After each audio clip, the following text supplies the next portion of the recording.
ICAI upcoming എക്സാംസിനെ പറ്റി notification release ചെയ്തിട്ടുണ്ട് 24 ഏപ്രിലിൽ. വിത്ത് സേസ് ഇനി മുതൽ എക്സാംസ് വർഷത്തിൽ 2 വട്ടമല്ല ഉണ്ടാവുക, 3 പ്രാവശ്യമാണ് ഉണ്ടാവുക. CA ഫൈനൽ എക്സാംസ് ഇപ്പോഴുള്ള പോലെ തന്നെ 2 പ്രാവശ്യമാണ് ഉണ്ടാവുക, മെയ്യിലും നവംബറിലും. CA ഫൗണ്ടേഷനും ഇന്റർമീഡിയറ്റ് എക്സാംസും ഇനി മുതൽ 3 പ്രാവശ്യം ഉണ്ടാവും. That is January, May or June attempt, പിന്നെ സെപ്റ്റംബർ അറ്റംപ്റ്റ്. നൗ ഇത് എങ്ങനെയാണ് ഇപ്പോൾ ഓൺ ഗോയിങ് സ്റ്റഡീസ് അല്ലെങ്കിൽ ക്ലാസ്സസ് അറ്റൻഡ് ചെയ്ത സ്റ്റുഡൻസിനെ എഫക്ട് ചെയ്യുക? ഞാൻ ഈ പറയാൻ പോകുന്ന ഡേറ്റ് ഒന്ന് ഓർത്ത് വെക്കുക. 1 മെയ് എന്നുള്ള ഡേറ്റ്. ഫൗണ്ടേഷൻ സ്റ്റുഡൻസ് 1 മെയ്യിനെങ്കിലും രജിസ്റ്റർ ചെയ്യണം സെപ്റ്റംബറിൽ എക്സാം എഴുതാൻ. കാരണം ICAI റിക്വയർമെന്റ് പ്രകാരം 4 മാസമെങ്കിൽ നിങ്ങൾ ICAI കോഴ്സിൽ രജിസ്റ്റേർഡ് ആവണം എന്നുള്ളതാണ്.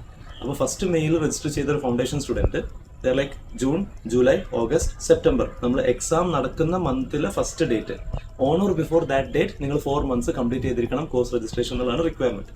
അപ്പോൾ ഈ വരാൻ പോണ 1 മെയ്യിൽ രജിസ്റ്റർ ചെയ്ത് on or before that date register ചെയ്ത സ്റ്റുഡൻസിന് ഈ വരാൻ പോണ സെപ്റ്റംബർ എക്സാമിൽ എലിജിബിൾ ആണ്. എന്നാൽ ഒരു ഓൺ ഓർ ബിഫോർ 1 മെയ് ഇന്റർമീഡിയറ്റിൽ രജിസ്റ്റർ ചെയ്തൊരു സ്റ്റുഡൻറ്റിന് അവർക്ക് ജാനുവരിയിലാണ് 8 മന്ത്സ് കംപ്ലീറ്റ് ആവുക.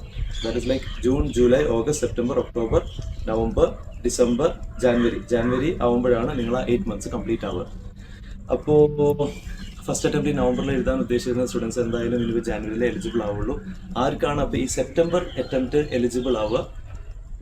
On or before 1 January intermediate register ചെയ്ത സ്റ്റുഡൻസ്. വിച്ച് മീൻസ് ഇപ്പോൾ ഫോർ എക്സാമ്പിൾ ഈ മെയ്യിൽ എക്സാം എഴുതാൻ പോകുന്ന സ്റ്റുഡൻസ് ലൈക്ക് ഒരു ഗ്രൂപ്പേ നിങ്ങൾ എഴുതുന്നുള്ളൂ, നിങ്ങൾക്ക് അടുത്ത ഗ്രൂപ്പ് ഓഫീസിൽ അപ്പോൾ നിങ്ങൾക്ക് സെപ്റ്റംബറിലേക്ക് എലിജിബിലിറ്റി കിട്ടും.